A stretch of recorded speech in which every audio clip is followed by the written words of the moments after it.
Hey everybody, this is Warren with unashamedofjesus.org. Welcome back to the channel. Well, it has another celebrity Christian evangelist have they fallen? Michael L Brown now is the latest to be accused of having an inappropriate relationship. We want to thank our brothers at protestia.com for this breaking news, breaking story. So let's take a look at this article and see exactly what is being said here.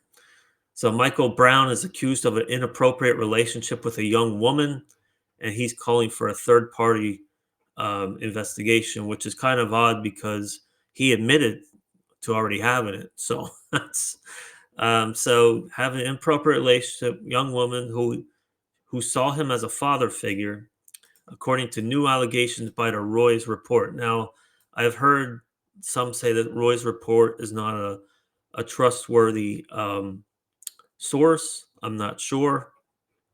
This apparently happened 23 years ago, and this is the big issue that I have with this whole thing, and I'll dive into this as we go. The article was written by Rebecca Hopkins, who outlines a series of allegations from a woman named Erin, who claims that Brown, who she called Dad, which is kind of weird, frequently crossed physical boundaries. He told her he would hold her hand, kiss her on the lips, and slap her bottom, which obviously, with Michael Brown being a married man, obviously is very inappropriate. Erin said she would often leave short, encouraging notes in Brown's Bible, desk drawer, and coat pocket, and sometimes he would write a note to her in return. So she opened the drawer from his nightstand, which I find this odd. Is how does she have access to his nightstand? Which is kind of odd to me. I don't know if that means she's in his house to hide a note from him when handwriting on a yellow legal pad caught her eye. She said Brown's word described an inappropriate situation Brown had with a married woman associated with Brownsville School. Hmm. The letter basically stated they were having a talking relationship and how they would dream about having sexual relations with each other and what they wanted to do with each other, how she wanted to wrap her legs around him, and how he played into it. In response, Erin said she confronted Brown about the letter. She said Brown told her that his wife was aware of the letter and the matter between him and the other woman was over. TRR could not contact the woman and her family declined to comment. So another odd thing that I find odd is if this relationship happened, years ago, why does he still have this letter? Why is he still holding on to this letter? Which is kind of odd to me. Responding to Roy's, Brown shared in a statement that he was shocked and horrified by the mix of accusations, allegations, false statements, mischaracterizations that have been levied his way, and he has wholly supported his board's immediate decision to launch a thorough third party investigation. Well, it must be nice that Michael Brown has his own board that can do all this for him.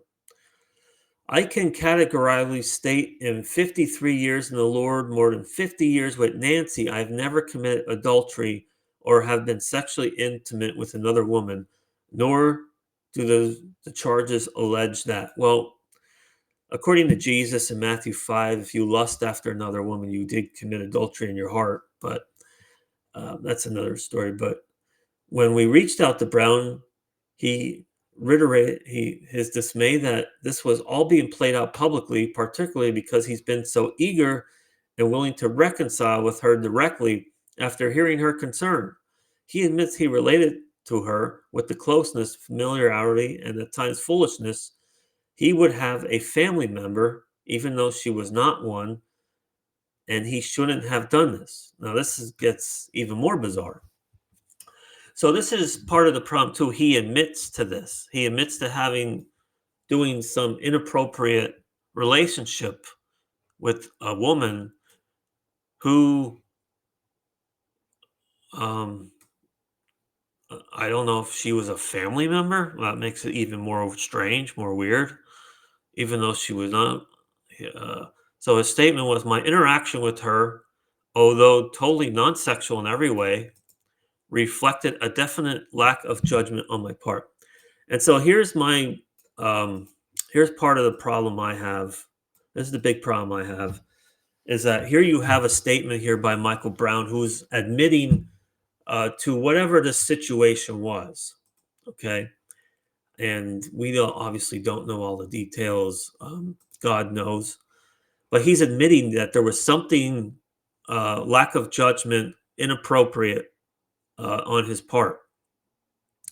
Brown says that she confronted him in August of 2002 after it occurred and shared that it made her uncomfortable.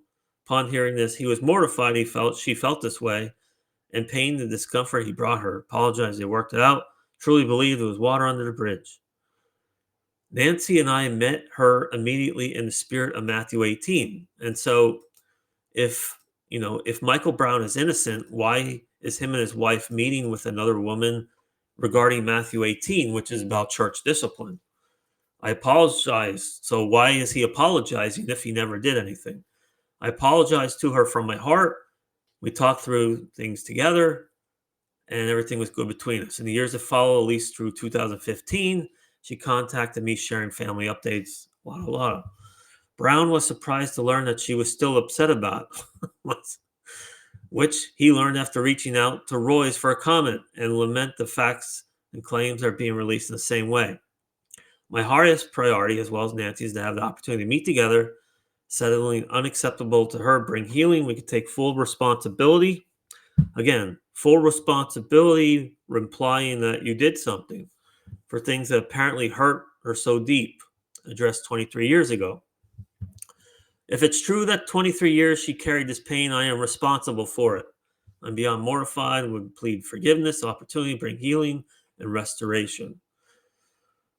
And recent, so um, this may be a letter from his board. Let me see. In recent weeks, very serious accusations have come to me and my board concerning events from 23 years ago. Upon receiving the news, Nancy and I were both shocked, horrified by the mix of allegations. I believe I read all this already. Okay.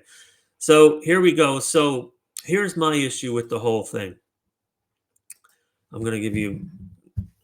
So I think it's good that Michael Brown admitted that he was wrong, that he reconciled back with his wife, that his wife and him and the woman were all forgiven and everything. But here's the problem.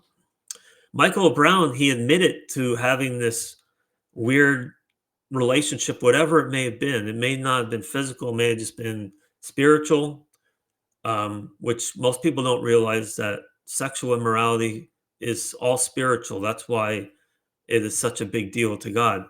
But by admitting to having this inappropriate relationship, you are disqualified from ministry. Now, Michael Brown said this happened 23 years ago. So Michael Brown was disqualified from ministry 23 years ago. But yet Michael Brown still continues to run his multi-million dollar ministry. And by the Bible, he's disqualified. He should not be doing this. Okay. Let's just take a look at let's take a look at the words of first to Apostle Paul, 1 Corinthians 9:27. But I discipline my body and bring it into subjection, lest when I have preached to others, I myself should become disqualified. Okay. So you can become disqualified through sexual immorality. Now you look at 1 Timothy chapter 3. The requirements are clear. If a man desires the position of a bishop, overseer, he desires a good work. A bishop, overseer, pastor, they must be blameless, the husband of one wife, sober minded, good behavior, hospitable, able to teach, not given to wine, not violent, not greedy for money, gentle, not quarrelsome, not covetous. So one who could rule over his own house. So by Michael Brown's own admission, he's not blameless. He admits that he did something inappropriate. That's wrong.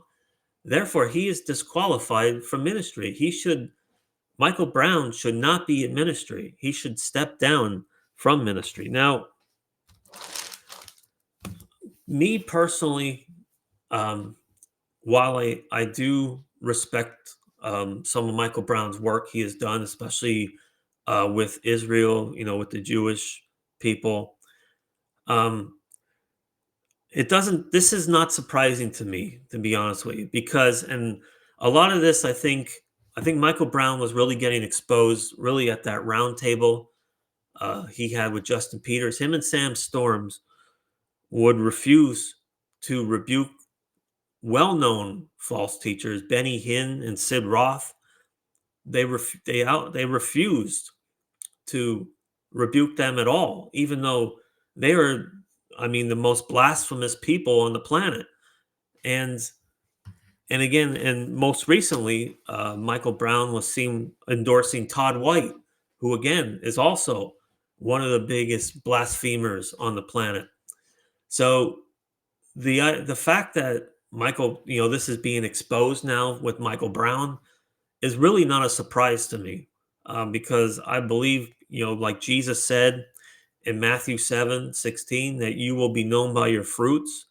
And I think with the fruit that Michael Brown has produced, by having this multi-million dollar ministry and aligning himself with false prophets and false teachers, this isn't surprising that this is coming out.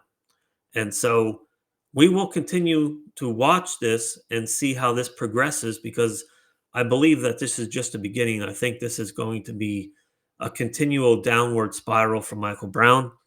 But at any part, I believe just with um, the admission by Michael Brown that he is disqualified from ministry and he should step down immediately from ministry and give all his money to the poor, to charity.